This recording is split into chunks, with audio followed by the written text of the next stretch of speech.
ইয়া রব্বুল আলামিন। মাবুদ, সারাদিন রোজা রেখে ইফতার সামনে রেখে তোমার কাছে হাত তুললাম মাবুদ। মাবুদ, তুমি আমাদেরকে ফিরাইও না মাবুদ। মাবুদ, ইরানের সর্বোচ্চ নেতা আয়াতুল্লাহ আল খামেনি, মাবুদ তুমি ওনার ইমানের শক্তি বাড়িয়ে দাও মাবুদ। মাবুদ, তুমি ইরানের শক্তি বাড়িয়ে দাও মাবুদ।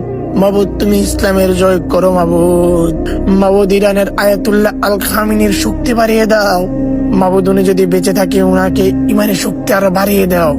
আর উনি যদি শাহাদাত বরণ করে মাবুদ, তাহলে উনাকে তুমি জান্নাতের উচ্চ মোকাম দান করিও মাবুদ। আমাদের বাংলাদেশেও ইরানের আয়াতুল্লাহ আল খামেনির মতো একজন নেতা দাও মাবুদ। মাবুদ, যার হুঙ্কারে ইনসাফ কায়েম হবে মাবুদ, যার হুঙ্কারে আমার দেশের মানুষ 5 ওয়াক্ত সালাত আদায় করবে মাবুদ। তোমার কাছে হাত তুললাম মাবুদ, তুমি আমাদেরকে ফিরাইও না মাবুদ।